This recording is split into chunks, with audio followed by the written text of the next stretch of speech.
तो जी आपका ये जो आपने एक चार्टर ऑफ डिमांड पेश किया, 5 नुकात इसके अंदर हैं, लेकिन एक नुकात जो इस वक्त नुक्ता जिसके ऊपर गुज़श्ता दिनों में इसके ऊपर काफ़ी बहस हुई, आपका आईनी कानून जो हिंदू का आईनी कानून तो बन चुका है, लेकिन जो मसीह बरादरी है उनका आईनी कानून में तरमीम अभी तक नहीं हुई, वो इसमें आपने शामिल क्यों नहीं किया?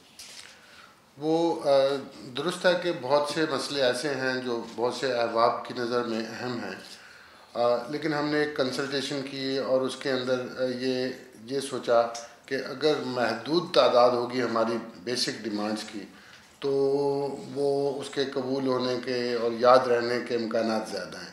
तो इस वजह से एक व्यू ये था कि आप 5 से ज़्यादा मुतालबात जो है वो ना करें। 5 इसमें हम क्योंकि चाहते हैं कि सारे लोग शामिल हों, मुख्तलिफ़ कम्यूनिटीज़ पाकिस्तान भर में से, तो वो जो कंसेंसस बना, जो इत्तेफाक राय बना, वो हमने पेश कर दिया। लेकिन आप दुरुस्त कह रहे हैं, जो बातें आपने हाईलाइट की हैं ये वो यकीनन बहुत संगीन मसला है। पीटर साहब, ये अभी निगरान सेटअप में आप समझते हैं कि ये निगरान सेटअप में ये आपका मुतालबा भरपूर इसका जवाब मिलेगा या उम्मीद है? नहीं, ये इलेक्शन के कैंपेन में है कि इलेक्शन के ज़रिए से जब हुकूमत बनेगी और पार्टियां बरसर इक़्तिदार आएंगी तो वो अपने ईवानों में ये करें, अपनी काबीना में ये फैसले करें, और जो देर पा होंगे।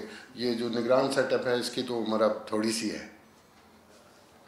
ये थोड़ा सा मैं इजाफा करना चाहूँगी कि ये जो 5 नुकात हैं ये हमने इनकी एडवोकेसी मैनिफेस्टोज़ में डलवाने की भी की है। हमने मुस्लिम लीग नून के लिए पंजाब में राहीला खादिम हुसैन से ख़ास तौर पे मीटिंग्स हुई हैं, बाकी भी पार्टीज़ के जो नुमाइंदे थे उनके साथ मीटिंग्स हुई हैं कि इनके पार्टीज़ के मैनिफेस्टोज़ में डालें, और कम्युनिटी को हम इस बात पे मोटिवेट कर रहे हैं कि आपसे जो वोट मांगने आए उन नुमाइंदों से ये बात करें, उनके सामने ये डिमांड्स रखें।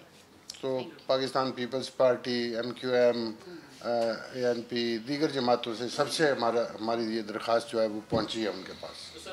कम उम्री की शादियों के हवाले से या जबरी शादी के हवाले से कोई डेटा भी है या सारी बात मफरूज़ों पे हो रही है? नहीं, डेटा तो वो ये जो है ना इदारा बराए समाजी इंसाफ, ये पिछले 5 साल से सालाना डेटा भी जो है ना वो जमा करके दे रहा है, और इस वक्त भी मौजूद है हमारी वेबसाइट पे।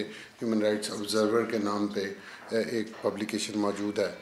यहाँ पर मैं दरख्वास्त करूँगा कि वफ़ाओं का तकाज़ा है, उसके अंदर भी ये इशू डिस्कस किया गया है, और वफ़ाओं का तकाज़ा पब्लिकेशन दे दी है आपको, और उसमें इस इशू पर वो डेटा मौजूद है हमारे पास। यानी इसका ये तादाद है, लेकिन जो प्राइमरी डेटा है उसमें नाम, पता, उम्र, ये सारा कुछ होता है, और उसमें बताया गया कि कितनी बच्चियां उसमें कम उम्र थीं, कम सिन थीं, कितनी जो है वो 18 साल से ज़्यादा थी।